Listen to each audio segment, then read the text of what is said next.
Hello students, good morning. We were revising the syllabus for next NTSC exam.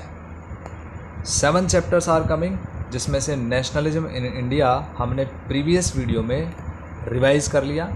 इस video में minerals and energy resources के साथ में एक और चैप्टर हम लेंगे, तो बहुत जल्दी से आपको ध्यान से देखना है. हम ये चैप्टर ऑलरेडी कर चुके हैं, just we are revising the chapter. सबसे पहले यहाँ से क्वेश्चन पिछले हमारे प्रैक्टिस सेट में भी आया था. Abrasive minerals, silica, limestone, aluminium oxide और फॉस्फेट मिनरल जो होते हैं वो सारे एब्रेसिव मिनरल्स होते हैं और जो क्लीनिंग का काम करते हैं. इसके बाद जो कैविटीज़ को रिड्यूस करने का काम करते हैं फ्लोराइड आते हैं, जो फ्लोराइड होते हैं और इसको जो फ्लोराइड से आते हैं. ज़्यादातर टूथपेस्ट जो है वो टिटेनियम ऑक्साइड इनके अंदर मिला होता है, जो वाइटनेस इसके अंदर लेके आता है, जो रुटाइल से या इल्मेनाइट से या एनाइटेज से मिलता है. ये भी मिनरल्स हैं. द स्पार्कल जो है वो कहाँ से आती है? माइका से आती है. माइका काफ़ी स्पार्कलिंग मिनरल होता है. And toothbrush and tube containing the paste are made of plastics from petroleum. Plastic हम कहाँ से लेते हैं? पेट्रोलियम से लेते हैं. तो इस तरह से क्वेश्चन हमने किए थे. After that we discussed about what is mineral.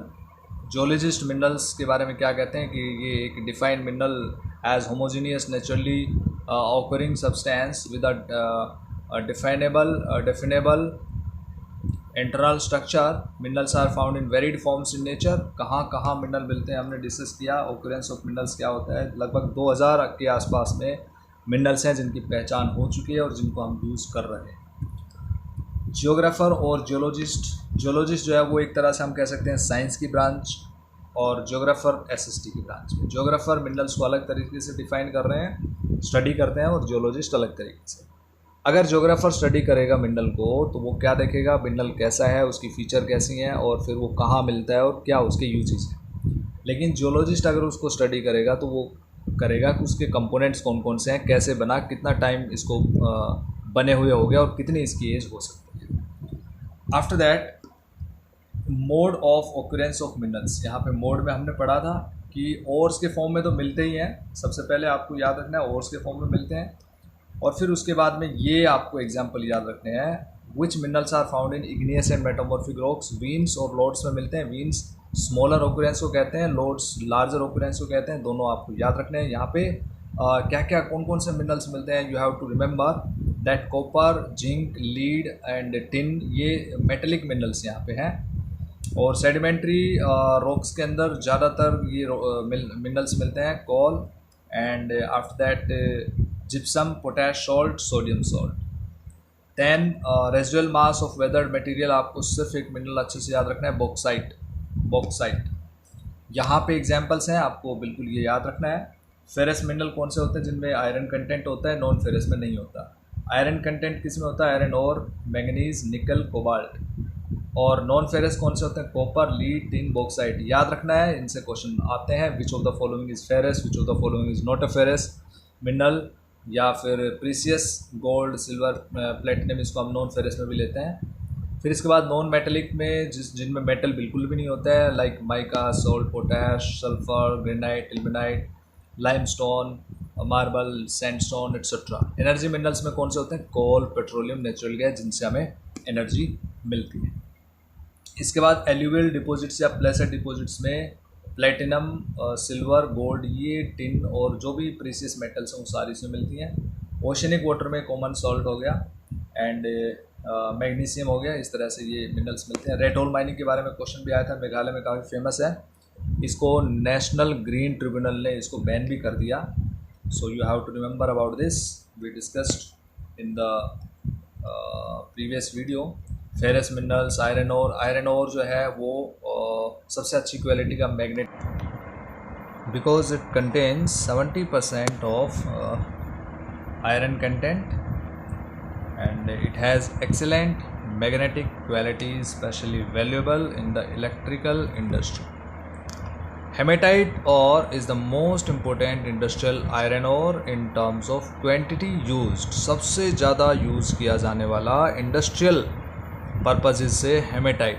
This is the hematite. ये आपको याद रखना है, पिछले टेस्ट में भी आया था, but as a slightly lower iron content than magnetite. Magnetite से थोड़ा कम आयरन कंटेंट इसमें, मैग्नेटाइट में 70% के आसपास में है, और मैग्नेटाइट में हेमेटाइट के अंदर जो है वो 50 to 60%, तो दोनों में ये डिफरेंस है। इसके अलावा सीडेराइट और लिमेनाइट जो है ये 2 टाइप के और आयरन ओर होते हैं। इसके बाद इस पाई चार्ट को आप देख सकते हैं, यहाँ पे दे रखा है producing of iron ore. Odisha 52%, 16-17 का है 2016-17, छत्तीसगढ़ 16, कर्नाटका 14%, झारखंड 11%, बाकी जो बच गए वो अदर्स 7% में है।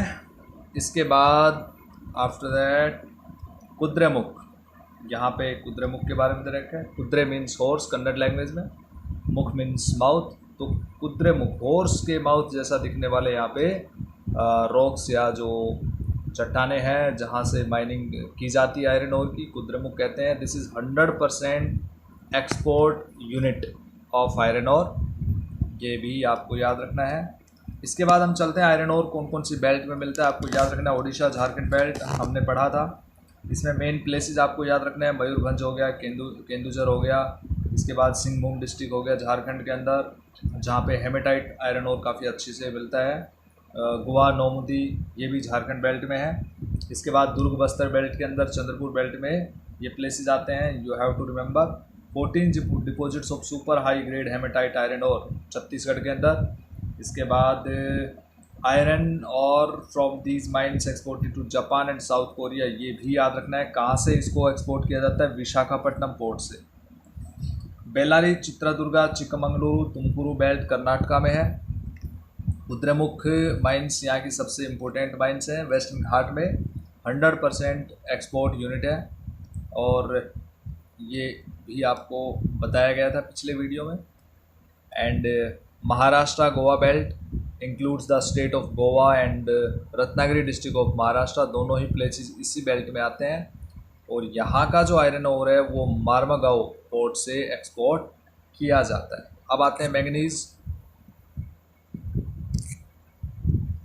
मैंगनीज में आपने देखा कि it is mainly used in manufacturing of steel and ferro manganese alloy. इसको तैयार करने के लिए 10 kg मैंगनीज चाहिए मैंगनीज, और 1 टन स्टील बनाने के लिए। It is also used in manufacturing bleaching powder, insecticides और पेंट्स, ये इसके लिए काफ़ी ज़रूरी है। After that production of manganese showing state wide share in percentage 2016-17 का दोबारा से सबसे ज़्यादा मध्य प्रदेश 27%, महाराष्ट्र उसके बाद 25%, मैंगनीज ओडिशा में 25%, कर्नाटका में 11, और आंध्र प्रदेश में 10, और अदर जो बच गए वो 2%। फिर आता है नॉन फेरस मिनरल्स, जिसमें कौन कौन से मिनरल्स आते हैं जिसमें फेरस यानी कि आयरन कंटेंट नहीं होता। For example copper. कॉपर की फीचर्स हमने की थी पिछले वीडियो में। उसके बाद में हमने बालाघाट माइंस, खेतरी माइंस और सिंहभूम डिस्ट्रिक्ट के तीनों कॉपर के लिए काफ़ी फेमस हैं, याद रखना है आपको। इसके बाद बॉक्साइट के बारे में पढ़ा था, बॉक्साइट की फीचर्स। एल्यूमिनियम यहाँ से निकलता है, तो एल्यूमिनियम की फीचर और उनके यूजेस ये पढ़ा था। 2016-17 का बॉक्साइट अगर हम डिस्ट्रीब्यूशन देखेंगे तो ये आप देख सकते हैं। सबसे ज़्यादा bauxite Odisha 49%, you have to remember, Gujarat 24%, Jharkhand, Chhattisgarh and Maharashtra respectively 9, 8 and 8%, बाकी जो बच गए वो 2%। इसी तरह से आप देख सकते हैं एल्यूमिनियम डिस्कवरी के बारे में इंटरेस्टिंग फैक्ट रखा है। एम्परर नेपोलियन थर्ड जो एल्यूमिनियम के कोट के बटन जो है वो एल्यूमिनियम से लगवाते थे, और अपने एटेंसिल्स जो थे वो स्पेशल गेस्ट के लिए भी और खुद के खाने के लिए भी एटेंसिल्स यूज़ करते थे, तो वो एल्यूमिनियम के बने होते थे। But it was the irony fact that after 30 years this incident aluminium bowls were most common with the beggars in Paris.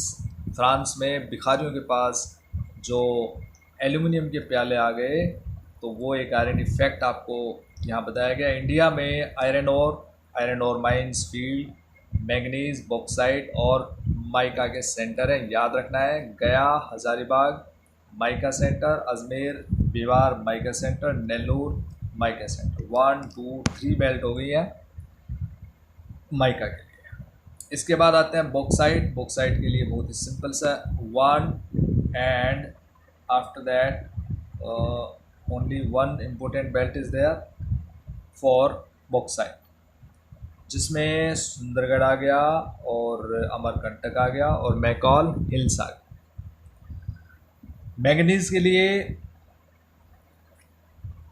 Shivamogga, then for this purpose again we can see here Sundargarh आ गया। Bilaspur bauxite के लिए था, और बालाघाट और नागपुर ये पूरी belt आ गई, जिसके अंदर भंडारा भी आ गया। आयरन ओर और फील्ड्स का हम जिक्र पहले ही कर चुके हैं। 4 बेल्ट आपको आयरन ओर के लिए बताई गई थी, ये चारों बेल्ट हमने डिस्कस कर लिए हैं, मैप में भी आप इनको देख सकते हैं।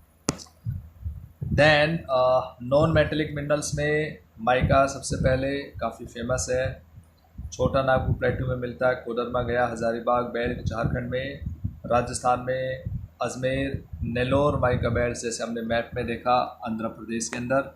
रॉक मिनरल्स में लाइमस्टोन सीमेंट के लिए काफ़ी फेमस है, सीमेंट इंडस्ट्री के लिए यूज़ किया जाता है। राजस्थान में सबसे ज़्यादा लाइमस्टोन मिलता है 21%, Madhya Pradesh 11%, Andhra Pradesh 11%, Chhattisgarh Karnataka 10% each, Gujarat and Tamil Nadu 8%, Telangana also 8%, और बाकी जो बच गए वो 13% है। हजार्ड्स ऑफ माइनिंग में हमने डिस्कस किया था कि माइनिंग कैसे नुकसान पहुंचा सकती है, and after that we discussed about conservation of minerals. क्यों ज़रूरी है? Because minerals are non renewable resources. You have to remember dear students forever कि मिनरल्स जो होते हैं वो नॉन रिन्यूएबल रिसोर्स होते हैं, इनको रिन्यू नहीं किया जा सकता है, रिसाइकिल किया जा सकता है, वो भी मेटेलिक मिनरल्स को, तो इसलिए इनको प्रोटेक्ट करना बहुत ज़रूरी है, कंजर्व करना ज़रूरी है।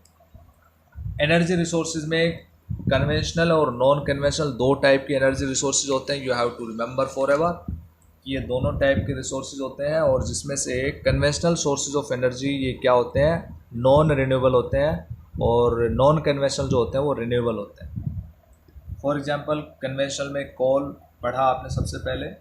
कोल जो है वो 4 टाइप का होता है कोल। सबसे पहले पीट कोल होता है, फिर लिग्नाइट कोल होता है, जिसमें पीट कोल में सबसे कम कार्बन होता है, और लिग्नाइट में उससे थोड़ा सा ज़्यादा होता है 50% के आसपास में। बिटुमिनस कोल की अगर बात करें तो 70-80% के आसपास में, और एंथ्रासाइट की बात करें तो 90% तक इसके अंदर कार्बन होता है, जो सबसे अच्छी क्वालिटी का कोल होता है। कोल जो है वो इंडिया में 2 जियोलॉजिकल एजेस में मिलता है। The first is of 200 billion years old Gondwana, जिसके अंदर आपका दामोदर वैली आ गया, वेस्ट बंगाल का रीजन आ गया पूरा का पूरा, and after that Jharkhand, Jharia, Raniganj, Bokaro, ये सब आ गए इसमें। दूसरा जो है वो टर्शरी है, जिसकी जो एज है, जियोलॉजिकल एज है, वो 55 मिलियन ईयर्स है। That is in Meghalaya, Assam, Arunachal Pradesh, Nagaland etcetera, north eastern state में। इसके बाद पेट्रोलियम है। पेट्रोलियम आसाम में सबसे पहले मिला था डिगबोई में, और उसके बाद में मुंबई हाई में सबसे ज़्यादा पेट्रोलियम निकाला जाता है 63%, और गुजरात में अंकलेश्वर से पेट्रोलियम निकाला जाता है। So you have to remember forever. तो इसके बाद नेचुरल गैस आता है। नेचुरल गैस पेट्रोलियम के आसपास में ही मिलता है, ऊपर लेयर्स के अंदर भी मिल सकता है। Large reserves of natural gas have been discovered in the Krishna Godavari basin. आपको एरियाज़ याद रखने हैं कहाँ कहाँ पे मिलते हैं। Gulf of Cambay, Andaman Nicobar islands, these important mines और things where natural gas is extracted. Hazira, Vijaipur, Jagdishpur gas pipeline 1700 के आसपास में इसकी किलोमीटर लेंथ है। And Bassein with fertiliser, it is connected Mumbai high Bassein with fertiliser, industries, power stations. This artery has provided an impetus to India's gas production. The power and fertilizer industries are the key users of natural gas. सबसे ज़्यादा natural gas इनमें use होती है। CNG, compressed natural gas, eco friendly ईंधन है, इसको आप fuel में यूज़ कर सकते हैं। इलेक्ट्रिसिटी 3 टाइप से बनती है, इसके अंदर आपको बताया गया था। थर्मल इलेक्ट्रिसिटी है, जो जिसके अंदर पेट्रोलियम और कोल एट्सेट्रा यूज़ होता है। इसके अलावा हाइडल इलेक्ट्रिसिटी है, जिसमें डैम्स बनाए जाते हैं। दामोदर वैली कॉरपोरेशन है, भाखरा नंगल है, कोपिली हाइडल प्रोजेक्ट है, ये सब इसके अंदर आते हैं। और एक तरीका है जिसमें आप हाइडल और थर्मल के अलावा भी इलेक्ट्रिसिटी बनाते हैं, दैट इज़ न्यूक्लियर, जो कि आप रिन्यूएबल रिसोर्स में यानी कि नॉन कन्वेंशनल में आप पढ़ोगे। ये न्यूक्लियर थर्मल है, दोनों टाइप के हैं, न्यूक्लियर और थर्मल। इंडिया में सिर्फ 6 न्यूक्लियर प्लांट हैं, नरोरा इन UP, Rawatbhata in Rajasthan, Kakrapar in Gujarat, Tarapur in Maharashtra, Kaiga in Karnataka and Kalpakkam in Tamil Nadu. 6 के 6 आपको याद रखना है। Then will discuss about non conventional sources of energy कौन से होते हैं। आपको बताया गया था न्यूक्लियर और एटॉमिक एनर्जी, इसके सेंटर्स आपको याद रखने हैं। इसमें थोरियम और यूरेनियम रॉ मटेरियल्स होते हैं। अरावली रेंजेस झारखंड, राजस्थान, अरावली रेंजेस और झारखंड के अंदर। Monazite Sands of Kerala, thorium यहाँ पे मिलता है। सोलर एनर्जी, ये आपके लिए बिल्कुल आसान चीज़ है क्योंकि सनरेज से इसको जनरेट किया जाता है, इलेक्ट्रिसिटी में कन्वर्ट किया जाता है। फोटोवोल्टिक जो है हमारे पास प्लेट्स होती हैं उस प्रोसेस से। विंड पावर, ये भी आपको पता है, लेकिन आपको याद रखना है विंड पावर का जो सेंटर है तमिलनाडु फ्रॉम नगरकोइल टू मदुरई, तमिलनाडु के अंदर नगरकोइल से मदुरई के बीच में है। इसके अलावा आंध्र प्रदेश, कर्नाटका, गुजरात, केरला, महाराष्ट्र, लक्षद्वीप, ये इंपॉर्टेंट सेंटर्स हैं। नगरकोइल और जैसलमेर जो है वो काफ़ी फेमस है, इफ़ेक्टिव जो है विंड पावर के लिए। बायोगैस, ये आपको पता है कि ह्यूमन, एनिमल और प्लांट्स वेस्टेज से ये जो है गैस, इस गैस से इलेक्ट्रिसिटी बनाई जाती है। इसको गोबर गैस प्लांट भी कहते हैं और रूरल एरियाज़ में काफ़ी इफ़ेक्टिव है बायोगैस। टाइडल एनर्जी, जो टाइड्स होते हैं जैसे हाई टाइड, लो टाइड, तो उससे क्या होता है सी शोर पे फ्लड गेट बनाए जाते हैं, ठीक है। और उन गेट से एक जब हाई टाइड होता है तो उस वाटर को रिजर्व कर लिया जाता है, उसके बाद लो टाइड होता है तो वाटर को छोड़ा जाता है। तो जब वाटर नीचे की तरफ जाता है स्पीड से जाता है और टरबाइन जो है वो लगा दी जाते हैं, उससे टरबाइन घूमते हैं और इससे स्पीड से हीट और हीट से फिर electricity. So this is tidal energy. Centres आपको याद रखने पड़ेंगे, gulf of Khambhat, then gulf of Kutch Gujarat, western coast Gangetic delta and Sundarbans West Bengal के अंदर। इसके बाद जियो थर्मल एनर्जी, धरती की हीट को यूज किया जाता है इलेक्ट्रिसिटी में कन्वर्ट करने के लिए। आपने देखा होगा क्योंकि पिछले क्लासेस में आप पढ़ के आ रहे हैं, 7th क्लास में आपने पढ़ा होगा कंपोजिशन ऑफ अर्थ में, जिसमें आपने कोर जो है इनर मोस्ट लेयर, उसकी आपने टेम्परेचर के बारे में पढ़ा होगा कि सबसे ज़्यादा टेम्परेचर होता है। तो अर्थ में जैसे आप इंटरनल अर्थ में जाएंगे तो टेम्परेचर बढ़ता हो जाता है, तो उस इनर हीट को यूज़ किया जाता है क्योंकि कई जगह स्ट्राटास से और क्या निकलता है, गर्म पानी निकलता है। तो उसकी जो स्ट्रीम, जो एक तरह से उसका जो वेपर बनता है या फिर उसकी जो गर्मी है उसको यूज किया जाता है इसके लिए जियो थर्मल एनर्जी के लिए। एक्सपेरिमेंटल तौर पे पार्वती वैली नियर मणिकरण इन हिमाचल प्रदेश और पूगा वैली लद्दाख में, ये 2 प्रोजेक्ट जो है वो काफ़ी चर्चित हैं। These are very famous and here electricity is converted from geothermal energy. Conservation of energy resources, हमें कंजर्व करना चाहिए रिसोर्सेज को because these are very important and specially we have to use non conventional resources, solar energy, geothermal energy, wind power, biogas etcetera, so that we can conserve the conventional sources of energy, जैसे petroleum है, coal है, क्योंकि ये तो ख़त्म हो जाएंगे लेकिन नॉन कन्वेंशनल जो है वो ख़त्म नहीं होंगे। So in this way we have revised this chapter. अभी इसी वीडियो में हम अगले चैप्टर को ले रहे हैं and now will discuss about India size and location. बहुत ही आसान सा चैप्टर है, ज्योग्राफी का छोटा सा चैप्टर है, आपको याद रखना है। सबसे पहले इंडिया की लोकेशन हम पढ़ रहे हैं। लोकेशन, इंडिया एक काफ़ी बड़ी कंट्री है, इसका एरिया 3.28 मिलियन स्क्वायर किलोमीटर है और पॉपुलेशन जो वो लगभग 130 करोड़ के आसपास है, जो कि पूरी दुनिया की लगभग 17% है। और एरिया की बात करेंगे तो ये पूरी दुनिया का 2.4% एरिया है। अगर आप इसके एक्सटेंशन की बात करेंगे तो यहाँ देखिए मैप में 8 डिग्री 4 मिनट मेनलैंड है, ये मेनलैंड क्या होता है, जो कंबाइंड पूरा एक साथ जो लैंड होती है। और इसके अलावा भी हमारे पास लक्षद्वीप और अंडमान निकोबार आइलैंड्स है जो मेनलैंड से बाहर हैं, एक्सक्लूड मेनलैंड। तो ये कन्याकुमारी जो है साउदर्न मोस्ट है मेनलैंड का। दो टाइप से क्वेश्चन आ सकता है, which is the southern most point of mainland of India और यूनियन ऑफ इंडिया। तो यूनियन का आएगा तो आपको 6 डिग्री 4 मिनट बताना पड़ेगा इंदिरा पॉइंट का। हालांकि अब ये डूब चुका है, सबमर्ज्ड हो चुका है ड्यूरिंग 2004 सुनामी, लेकिन फिर भी इंदिरा पॉइंट आप साउदर्न मोस्ट ऑफ मेनलैंड बताएंगे। 8 डिग्री 4 मिनट ये कन्याकुमारी है, ये मेनलैंड का है, और इंदिरा पॉइंट जो है वो यूनियन का है। 8 डिग्री 4 मिनट नॉर्दर्न लैटिट्यूड से 37 डिग्री 6 मिनट यहाँ पे northern most point of Jammu and Kashmir. ये एक्सटेंशन हो गया लैटिट्यूडनल एक्सटेंशन। लैटिट्यूडनल एक्सटेंशन हमेशा साउथ टू नॉर्थ या नॉर्थ टू साउथ जो है उसको जज किया जाता है, क्योंकि ये ऐसे हम काउंट करेंगे 1 2 3 4 5 6 ऐसे। तो इस तरह से ये लाइन होगी ना 1 2 3 4 5 6 लाइक दिस। तो ये कहाँ से कहाँ तक, we are going from south to north and we are coming from north to south. तो ये लैटिट्यूड्स हैं, these are east to west. Line east to west है, ये लाइन ईस्ट टू वेस्ट है, बट हम जब इनको काउंट करेंगे नॉर्दर्न और साउदर्न लैटिट्यूड में तो हमेशा नॉर्थ या साउथ में ही काउंट करेंगे। लॉन्गिट्यूडनल एक्सटेंशन अगर आप देखेंगे तो यहाँ से 68 डिग्री 7 मिनट से लेकर और 97 डिग्री 25 मिनट ईस्टर्न लॉन्गिट्यूड पे इंडिया सिचुएटेड है। दोनों पॉइंट्स आपको याद रखने हैं, ये इजीली आप याद रख सकते हैं। पैसिफिक ओशन है, इंडियन ओशन, अटलांटिक ओशन, इसके बाद अंटार्कटिका नीचे है, ये 7 कॉन्टिनेंट्स है। अटलांटिक ओशन है, इसके बाद में आर्कटिक ओशन यहाँ पे है, साउदर्न ओशन यहाँ पे हो गया। तो 5 ओशन हो गए, और Asia, Europe, Africa, north America, south America, Australia और अंटार्कटिका, ये 7 कॉन्टिनेंट्स हो गए, आपको याद रखना है। And after that land boundary 15,200 kilometre total length. ये कोस्ट लाइन की अगर हम मिलाएंगे अंडमान निकोबार आइलैंड लक्षद्वीप को मिला के 7516.6 kilometre.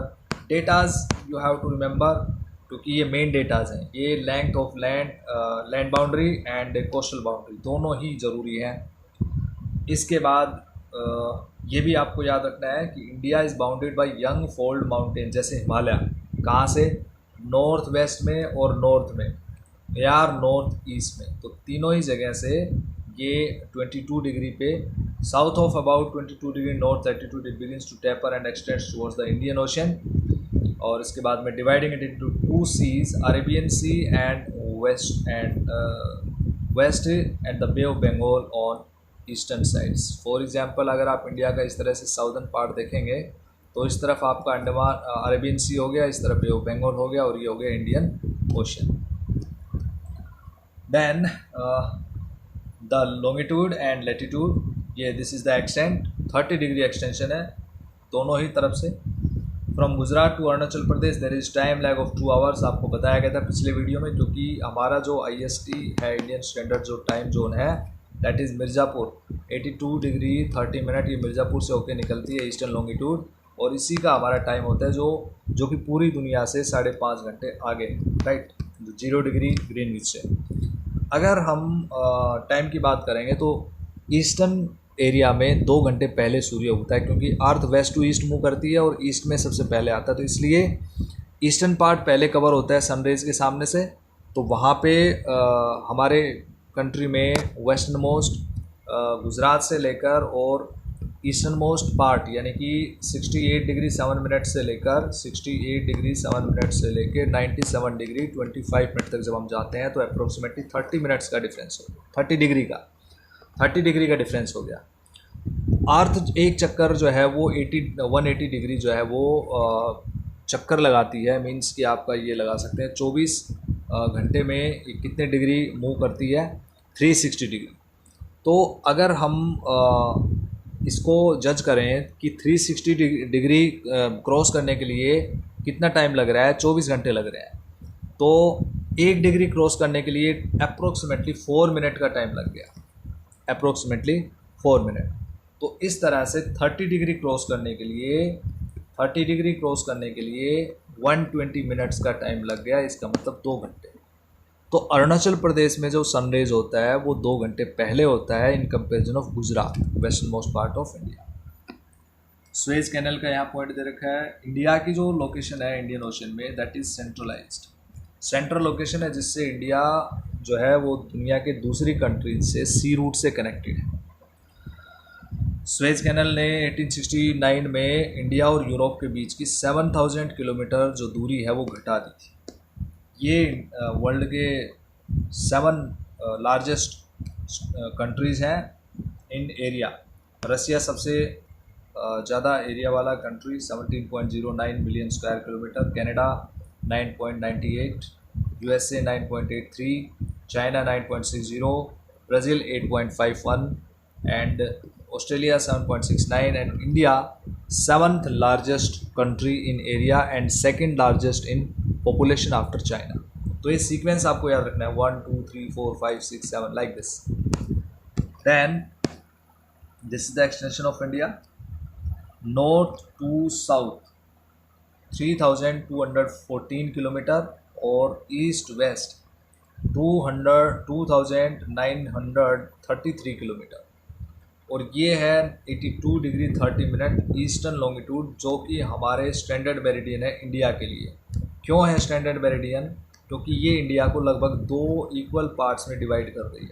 It divides India into two equal parts. Extension की बात कर रहे हैं, 2 इक्वल पार्ट्स में डिवाइड कर रही हैं, तो पूरे इंडिया में यूनिफॉर्मिटी लाने के लिए टाइम में यही लाइन हमने सेलेक्ट की। This is the map that is showing the international relation of India. अगर हम नेबर्स की बात करेंगे तो आप नेबर्स में याद रखेंगे, इस समय आपको यहाँ पे देखना है, बिफोर 1947 देयर वर 2 types of states in India. Provinces होती थी और प्रिंसली स्टेट। प्रोविंसेस तो ब्रिटिश के अंडर में थी और प्रिंसली स्टेट राजा रजवाड़े होते थे।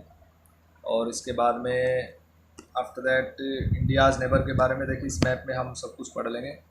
ट्रॉपिक ऑफ कैंसर ये 8 स्टेट्स को क्रॉस कर रही है। कौन कौन सी स्टेट हैं?